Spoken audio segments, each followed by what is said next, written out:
As the NBA draft combine continues, we're beginning to get a feel for who teams are looking after and where players might hear their names called. The Sixers are no different in this conversation, and we got a little bit of rumors in connection to an interesting player that I did want to dive into, that being Kel'el Ware from Indiana. So I want to start off with just the latest mock draft that has him connected to the Sixers that writes that Kel'el Ware could be drafted by the Sixers with the 16th pick, and I did want to dive into specifically what he brings to the table, what we know about him as a player, and overall my thoughts on why this would be an interesting pick for the Sixers team. So to start with, let's jump right into him from the stats perspective. That he started his freshman year in Oregon. He underperformed a little bit, did transfer after 1 year after his freshman year in Oregon. This was a guy that was a highly touted recruit, a dude that was expected to be within the mix for the top handful of names to hear his name called come draft night when that moment eventually came, and underperformed a little bit, ultimately transferred to Indiana for this season, where I think he helped his draft stock significantly, showed some layers to his game which he had not previously shown. So to get back to the stats here,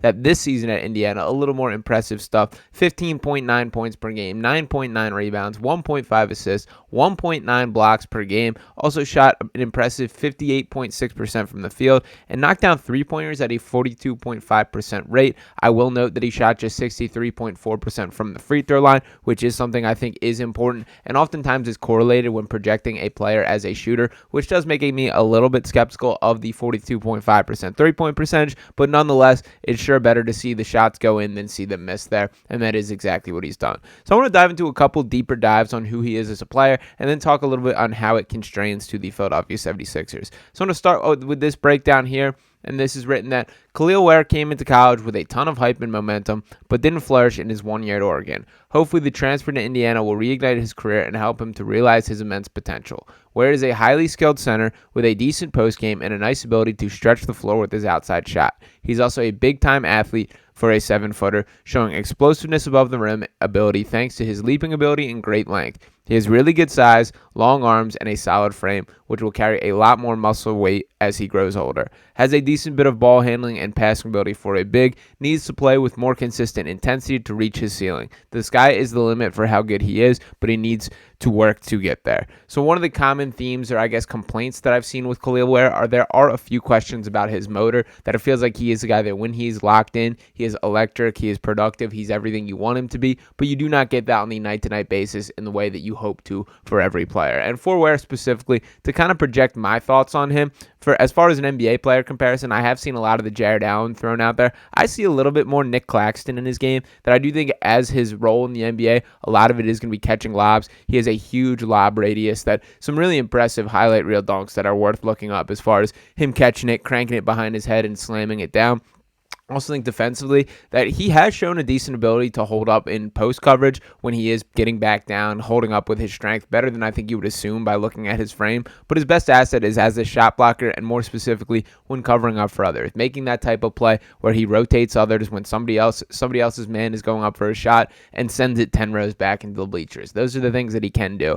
I also am pretty intrigued by his long-term potential defensively. I do think there's a world where Kel'el Ware is a guy capable of shifting out on the perimeter, guarding guards when there are pick-and-roll switches, that you don't have to just play him in drop coverage, that he is more versatile in how he can be used on both sides of the floor. And as one of probably the bigger swing skills for what his NBA career will dictate is the shot does look intriguing. That this is a guy that I do believe will be more than just a stiff or more than just a pick-and-roll guy, that I do think that he will be capable of knocking down jumpers when given the opportunity. His face-up game is intriguing, that he's confident in himself, that you can see in these opportunities, that he doesn't look scared or like a deer in headlights when he's trapped with the ball and needs to create, that he almost takes it as a challenge in a way that is really enticing. And there's another scouting report that I did want to bring up here. As I mentioned, that he was one of the higher ranked recruits heading into college. So this scouting report was written before he ever played a game in college, but I thought it was interesting to kind of reflect on what we know as him now versus what was expected of him then.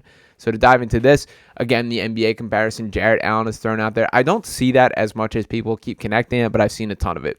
But it writes for these strengths: 7-foot athletic big man, good size and length, shrinks the floor and covers a lot of ground on the defensive end, good mobility and runs the floor well, good athlete, gets off the floor very well and utilizes it on both ends, impressive second jump, that is very impressive from him, a major asset in his game, good lob threat, as he has a large radius of reach around the rim and has good body control. Does a good job of establishing post position and sealing his man. Showed a solid jump hook and soft touch in the low post. Efficient score, averaged 8.2 points per game on 56.3% field goal percentage at the NBA PA Top 100 in 2021 and 15.7 points per game on the third best 67.2% field goal percentage at the U18 Americans Championship in 2022.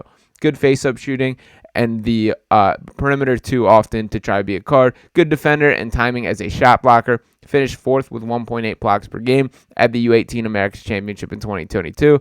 Good rebounder on both ends. Keeps offensive rebounds high and very good reading tip slam opportunities. Finished fourth at the NBA PA Top 121 with 5.6 rebounds and averaged 6.8, 2.2 on the offensive end per game in the U18 American Championship. So to note on this and to jump on this specifically, a lot of what they're talking about there is he's been competing amongst the most elite throughout just about his lifetime. This has been a guy that is in that same category of sort of like the guys that have underperformed, but I do think pedigree matters. That I think when teams are looking at where to rank players, that they do feed into this was a guy that hasn't quite lived up to expectations, but has a guy that had those expectations coming in. That there might be more to untap that we have not seen in his game yet, and I do think there is a world where that is possibly the case. Now, I did want to address a couple of the weaknesses that are here because I do think some of these stay consistent to the guy that we do know today. So to jump into this, it's right. Solid strength level, but frame still has room to fill out. Solid jump hook and touch, but it can expand to a post game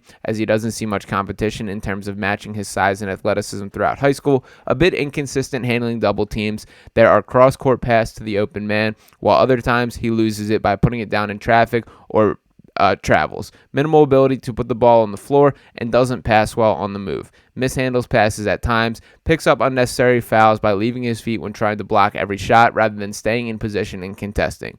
Doesn't have real quick feet when having to defend on the perimeter and gets beat on closeouts. Does a good job of blocking jump shots, but overall his effectivity as a defender diminishes as he moves away from the basket. So a couple things I want to hit on there. Number one is I think defensively he has turned a new page since that was written. That I do think he has shown more of an ability to cover ground, move his feet on the perimeter, match up with smaller guards, and particularly when we see these types of matchups, what I like to see out of a big man is for them to leverage their size. That you're always going to have the advantage when you're switched out to a 6'2" guard on the perimeter and you're a 7-foot tall big man, that you have a little bit of closing gap, that you can use that length to your advantage to put them at arm's length in a way that wouldn't be the case with a guy that you're looking more eye to eye from a size standpoint. I think Kel'el Ware does a nice job of that and sets himself up for some pin blocks as guys try and drive to the basket. I do think it is a fair critique that he gets a little overexcited to try and block everything, but to be honest, I don't think that's the worst characteristic to have, and to some extent that's just a growing pains thing that I think will work itself out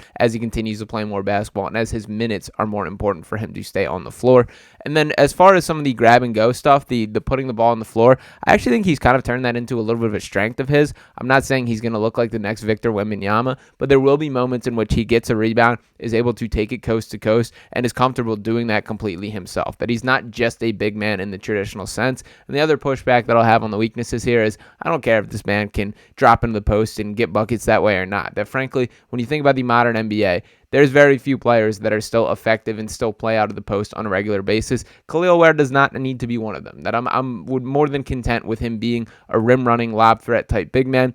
That is something that I think is intriguing from the Sixers' perspective as it pertains to a backup to Joel Embiid. And that is where I wanted to shift things here. Now, we have constantly seen the reports such as this from Brett Siegel of Clutch Points, who writes, there is a growing belief that the Philadelphia 76ers are going to be moving this draft pick in order to add more established talents to the roster around Joel Embiid and Tyrese Maxey, league sources said. The urgency to win right now is growing in Philadelphia. So obviously we know this to the case. And sort of my outlook here is don't just trade the pick just to trade the pick. Now, if you have an opportunity to add a high-level role player, a guy that will make an instant impact on this Sixers team, I absolutely get it. You don't think twice about it. But if there is not that offer, and we've talked plenty about how this draft is a little bit watered down in terms of talent, that maybe you are better off injecting some young talent into this team. That there are so few opportunities that you get to bring young talent to an organization, the draft really being it, that you should capitalize on when you do have that chance, and the Sixers do with the 16th pick this year.